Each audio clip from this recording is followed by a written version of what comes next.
Hi friends, இப்போ நம்ம எங்கே வந்திருக்கோம்னா பெரம்பூர் சர்ச் வந்திருக்கோம். இன்றைக்கி என்ன விசேஷம்? இன்றைக்கி கிறிஸ்துமஸ். ஸோ அதனால் இன்றைக்கி கிறிஸ்துமஸ் செலிப்ரேஷனுக்காக நம்ம வந்து பெரம்பூர் சர்ச்சுக்கு வந்திருக்கோம். ஃப்ரெண்ட்ஸ் வாங்க நம்ம வீடியோக்குள்ளே போகலாம். வீடியோக்குள்ளே போகிறதுக்கு முன்னாடி லைக் பண்ணுங்கள். பாருங்கள் ஃப்ரெண்ட்ஸ், வாங்க இப்போ நம்ம உள்ளே போய்ட்டு ஃபஸ்ட்டு வந்து ஏசப்பாக்கு வந்து கேண்டில் ஏற்றிடலாம்.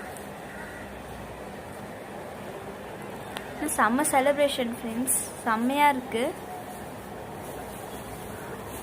நாங்களும் இந்து தான் ஃப்ரெண்ட்ஸ். ஏன்னா வந்து வருஷத்துக்கு ஒரு வாட்டி நாங்கள் சர்ச்சுக்கு போவோம். கிறிஸ்மஸ்க்கு கண்டிப்பாக நாங்கள் போவோம்.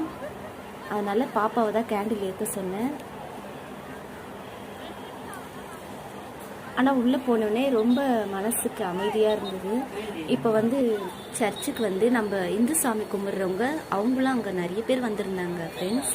சர்ச்சில் நல்லா ஜபம் பண்ணிட்டு இருந்தாங்க. ரொம்ப நம்மளுக்கே வைப்ரேஷன் ரொம்ப இருந்தது.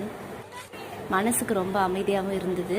அங்கே சுற்றி பார்க்குறப்பையும் ரொம்ப அழகாக இருந்தது. ஒவ்வொரு இடத்துல வந்து ஏசப்பா வந்து ஒரு ஒரு ரூபத்தில் வச்சுருந்தாங்க ஃப்ரெண்ட்ஸ், செம்மையாக இருந்துச்சு. ரூபத்தில் சின்ன குழந்தையில ஏசப்பா வந்து அப்படியே படுக்க வச்சு பக்கத்தில் அவங்க அம்மா அப்பா எல்லோரும் இருந்த மாதிரி அங்கே போனோம்.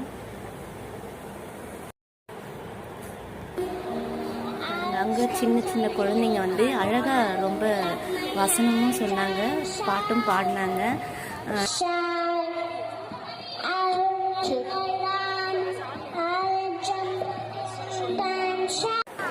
செம்ம க்ரௌடுங்க, செம்மையாக இருந்துச்சு டெக்கரேஷன்லாம்.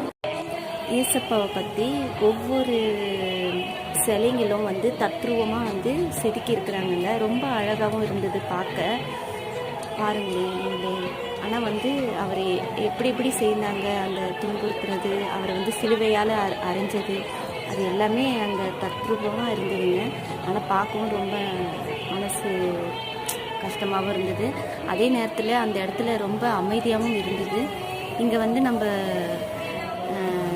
இயேசுப்பா கும்பிட்றவங்க மட்டும் இல்லை, எல்லாருமே இந்து சாமி கும்பிட்றவங்க நிறைய பேர் வந்திருந்தாங்கங்க.